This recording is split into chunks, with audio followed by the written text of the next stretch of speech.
States is affected by a variety of natural disasters each year, including flooding, hurricanes, earthquakes, and tornadoes. According to FEMA, flooding is the most devastating of these, affecting millions of people each year and causing billions of dollars in damage in 2015 alone. So I became increasingly interested in disaster preparedness whenever flooding affected millions of people all across Texas in the spring. And so many people were stranded or forced to evacuate their homes. My home wasn't affected, but others weren't so lucky. So I find it necessary to be equipped for survival during such an event. Over the past few weeks, I've been conducting research on disaster preparedness. So today I would like to share with you some of what I have gathered.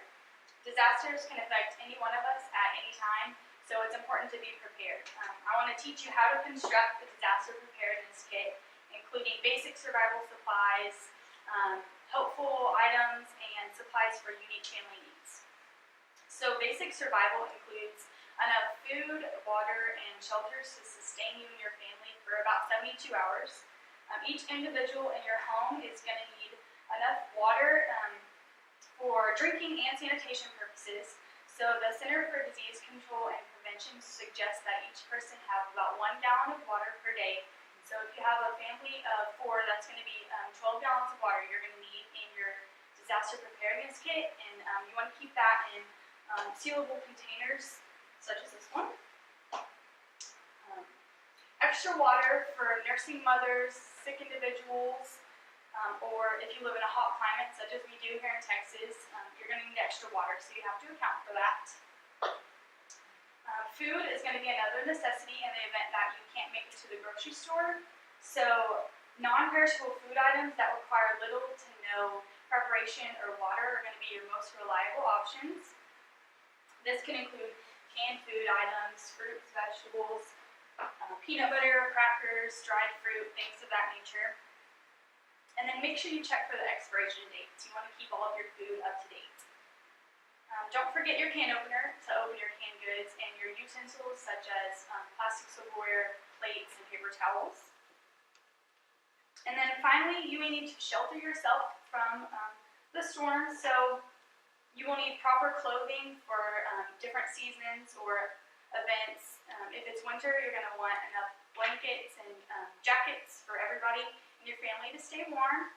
And you may want to have raincoats or waterproof shoes if you have to go outside. If you find yourself putting together a makeshift shelter, if you don't already have a tent that you can put in your supply kit, you could use a plastic tarp or duct tape to help construct a cover. And once all of your basic needs are accounted for, there's also other helpful supplies that you may want to put in there, such as first aid kit, personal items, and tools or electronics that could be helpful to you. So a basic first aid kit is going to help you in the event that you have a minor injury. You can include items for sterilization and decontamination of wounds, so you can put sterile gloves, bandages,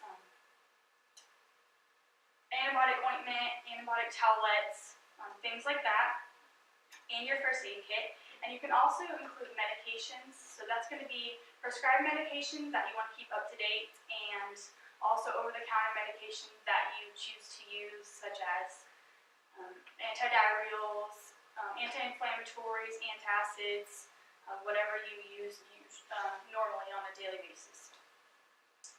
And then keep in mind other personal items. Personal hygiene is something that you're going to want to consider. So you might need soap, a toothbrush, toothpaste, deodorant. And if you have women in your family, you have to keep in mind personal female hygiene.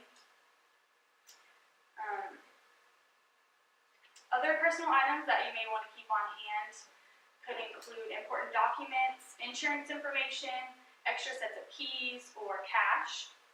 And finally, you may find certain tools or electronics to be helpful to have in your kit. So tools can include a wrench for shutting off your utilities, or a multi-purpose tool that has a variety of uses, and a whistle or a flare gun if you need to signal for help.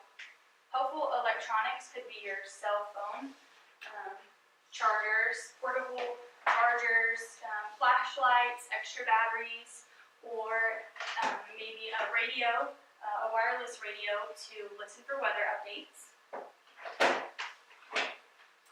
And then other items could be necessary for unique family needs. So that's if you have infants, disabled or elderly people in your family, or if you have pets.